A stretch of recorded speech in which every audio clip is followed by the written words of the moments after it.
Another deep and important topic about not feeling safe in a relationship, right? In intimate relationship, partnership, whether you're dating or you're in committed partnership or your marriage, whatever you call it.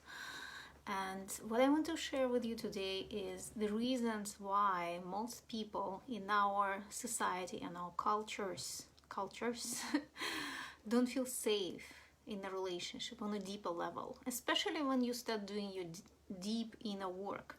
You start to realize that it is not safe to be in a relationship the way we do it. This is a very, very important message for people who evolve, for women who do their inner work, for women who do the consciousness work, grow. At some point, it actually becomes obvious that the old ways, the way we do relationship, doesn't work. Thank you for your likes. Just say hi, I don't see who is there. It's interactive and we can also ask questions here and I will respond to you. So what I want to share today is something that I don't hear anyone shares, because most of people, including relationship experts, therapists, many love coaches, right? They still operate under the umbrella of the old relationship paradigm, the old belief system of how we have to do our relationship. And it's so deeply ingrained in us that it's really hard to dig out. It took me 40 years to receive all these insights while working on relationship with many people. So not just my relationship. My relationship was my motivation to understand these things.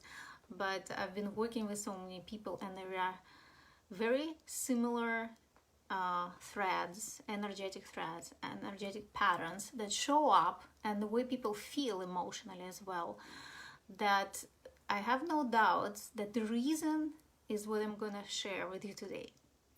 So before I share the core message about this topic, I wanted to tell you one story about my friend. So I have really great friends and he's right now in Arizona and in his 40s as well, and he's dating.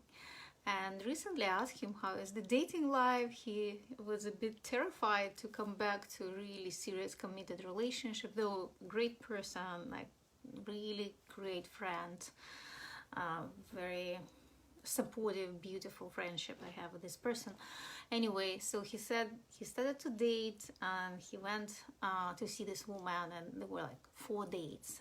On the 4th date, a woman assumed that they are in committed relationship, though they didn't have the conversation about it. And so she also assumed certain agreements that usually we don't talk about but just project, because this is what is common, this is what is normal, right? So when he told her that this is he doesn't feel the way she projects her expectations on him, and things are not happening that way, they're not in the committed relationship yet, and he's still in exploration mode, she got offended and like said she doesn't want to see him again. So that kind of put him in this like confusion. It's like why people are doing this, right? Why we assume not having any conversation and just following that cultural expectation, how things should go, right? And he says like, well, it felt like she didn't even want to know me, who I was on a deeper level. She didn't want to get to know me better. She didn't want to, learn more about me in more unique way. And it felt like I was filling up the space that she had for relationships. So it could be anybody. So it could be another dude who would meet the criteria, right? The list. Okay. So that was really, really insightful sharing. And like I decided to make a video because of this story. And I can totally relate when I was thinking about this this kind of assumption and projections and relationship containers, like blind relationship containers based on cultural expectations, that I also felt that way. I didn't feel good about somebody who could look at me as a wife material or a girlfriend material because I have these certain qualities, and that's the only reason like I can occupy that space in somebody's life, right? Fill it up with me, though somebody else could be there instead of me. So that's what creates this feeling of not feeling safe, because basically it's not that the person, the soul matters, it's the role itself that matters. So we treat each other based on roles we play. Like if you qualify the role and you play it well, then you stay. If something happens, you don't qualify anymore, or something changes, then you're fired, right? So that is why it doesn't feel safe, because like if we want to really know each other on a deep level, if you want to see the uniqueness of each other, if you want to appreciate this deep connection that is possible to experience in human relationship, like soulmates, soulmate connection, spiritual intimacy, emotional intimacy, like physical intimacy in the case of romantic, right? Intimate, more romantic, I guess, relationship. So we don't want to get to know each other. Instead, we're filling up the empty space with the person's energy. So it's basically like employer and employees, like you're applying for a job. There is a role to play. If you can play that role, you qualify, meet the criteria, then good, come on in. If not, then you're out. Or if that role somebody else is playing, there is no space for you, so goodbye. Right? The universe doesn't work that way.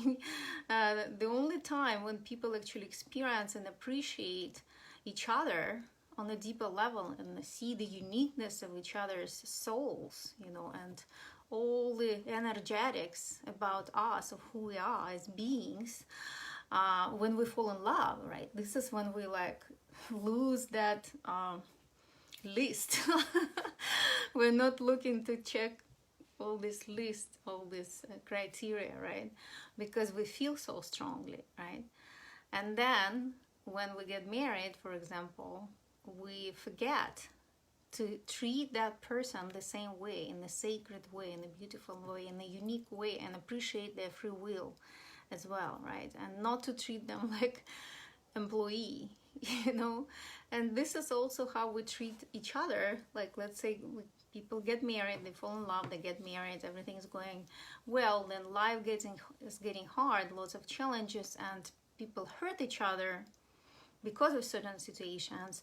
And then because of one area of their married life doesn't work, right? Something like off in one area, whether it's like financial, sexual, emotional intimacy, communication,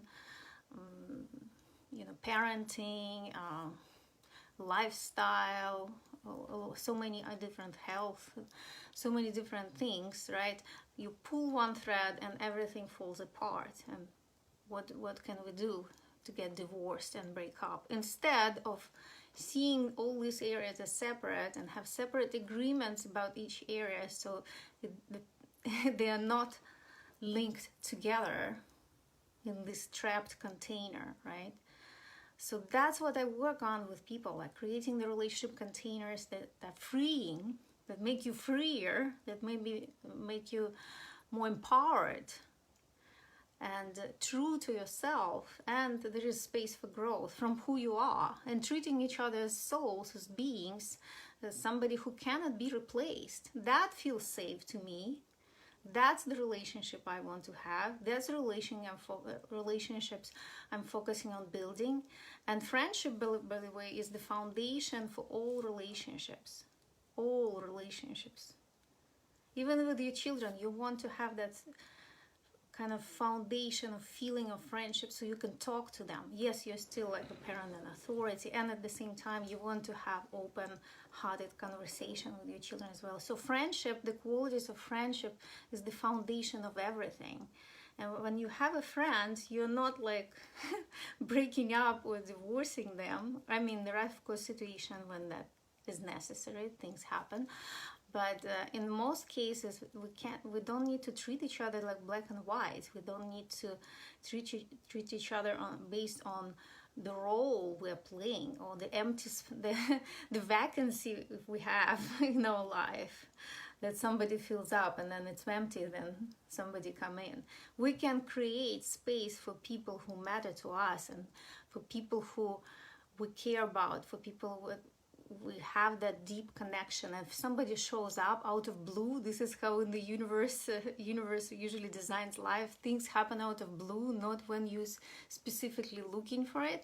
We can create space for that heart connection, whatever it takes, whether it's beautiful friendship, or it's a romantic relationship, or it's like sacred union, or exploration partnership, or whatever you can imagine. And there are infinite amount of different containers, relationship containers, for each unique friendship or relationship, right? So that's in a nutshell my relationship paradigm, and that's why we don't feel safe, because we're easily replaceable.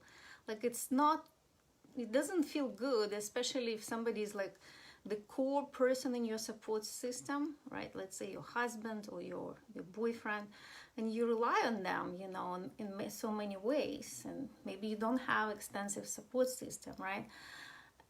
It doesn't feel safe to be easily replaceable, because of they just need to, you know, meet those criteria, and somebody else can take that place, somebody else can play that role. Of course it doesn't feel safe, but if we treat each other based on soul, of who we are, right? Thank you for your hearts. And our deeper connection of what is that we're sharing on this deeper level, that can last for a lifetime. I'm actually a big fan of lifelong partnerships and friendships, right? Cultivating that depth and going deeper with each person, right? And not easily replaceable. Like these people that I have, like a few right now that are in my circle. And of course there is opportunity to reconnect with the bigger circle after I lived in Utah. I needed some time to come back to myself as well. I had a trauma there.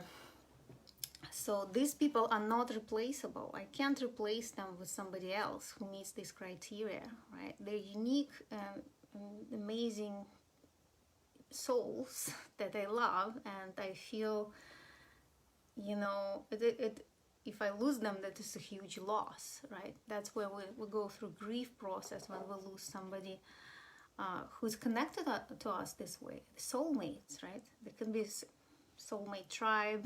That is a very beautiful experience to have, but most people don't have that, and not just because there's nobody there, it's because we don't treat each other this way. We don't prioritize the relationship, right? The commitment to relationship when there is this soul connection. So this is my sharing for today. I hope it was helpful, and I hope it will give you some inspiration to contemplate on yourself, about yourself, of your relationships, and how you create space for people, and not trying to squeeze people inside of already pre-designed space, a spot, right? They're not employees, they're not looking for job. This is so much bigger than that. All right. Have a great Thursday, and I will talk to you soon.